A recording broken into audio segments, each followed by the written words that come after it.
Well, hello everyone, and welcome to another episode of Harebrained Games, the Week in Games.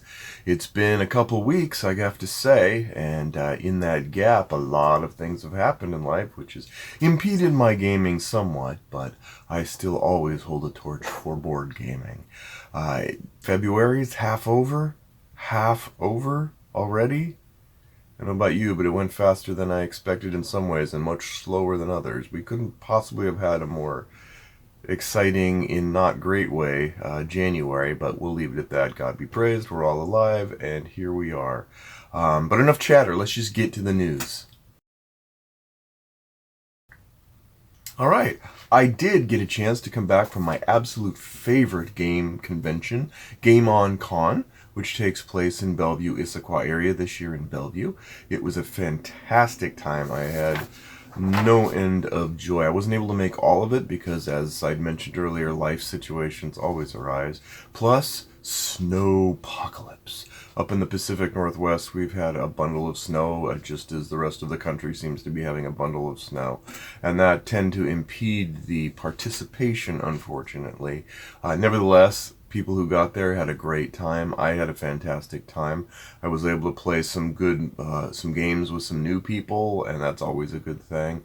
There was one game at the table, Medievo Universal, which was the craziest, most epic, and huge game I think I've seen in many years.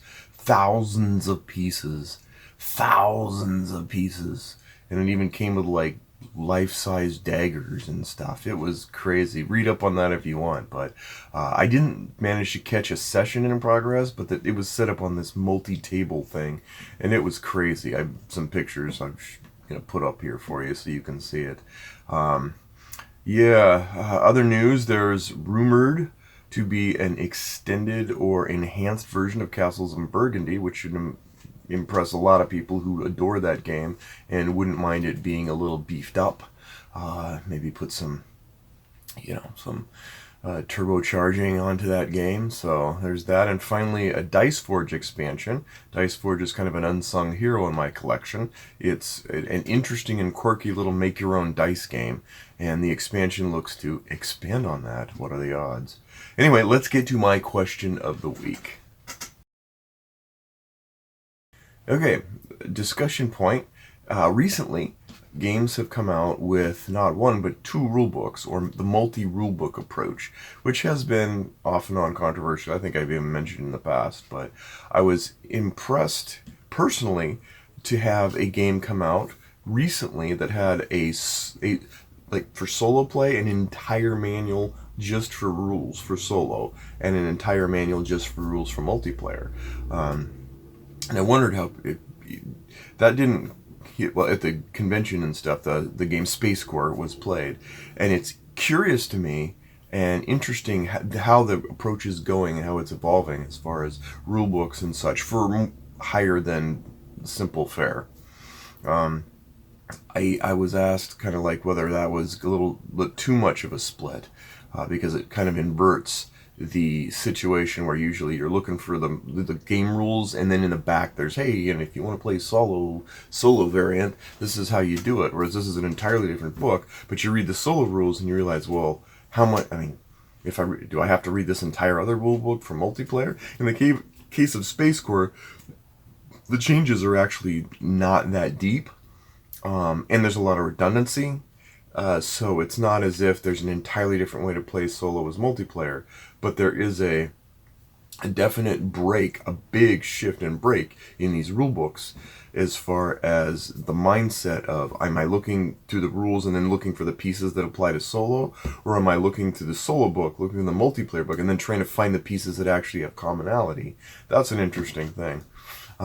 I liked it for Space Core because when I'm playing solo, I like to be able to just have, these are the rules for solo, not these are the rules, but I gotta make sure there's no exception in here for solo, etc. And this is obviously just for solo players that are going to be relatable to this particular question. Most people like to play with a friend, or two, or nine. Anyway, that's my simple question. Now let's get to my 3 games of the week. All right, game number 1. I am Groot. I am dying to show this game and play this game and experience it at the trade show. This was a trade show at the Game On conference. This was very popular. I think it was always being played by someone almost all the time. I love the artwork. It's very interesting. It kind of reminds me of a lighthearted coin game, like a fantasy coin game. If you know those, Fire in the Lake and Colonial Struggle and Colonial Twilight, not Colonial Struggle, A Distant Plane, etc., etc. But Root, I'm looking forward to playing this. It might even be a review if I get the gumption. Then this just arrived, Friedman Fries Futuropia, which is supposed to be a game that simulates, or wherein you try to make life utopic by helping people not work. Don't know. I expect there'll be a review for that one though, because it calls to me. And finally, Metal Dawn. Have you ever had a game where you heard someone talk about it on a YouTube video and then you went out and bought it? Yeah, well, this is what I did.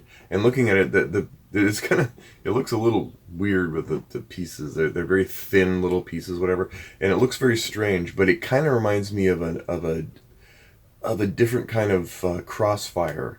If Shadowrun Crossfire, this kind of reminds me of that. So I will be trying that. That will go into the queue. That will probably not be too soon that goes into the queue, just because. But it is, admittedly, 1 to 6 players. We'll see how that works out. And now let's get to Tim's Tantrum. Get off my land.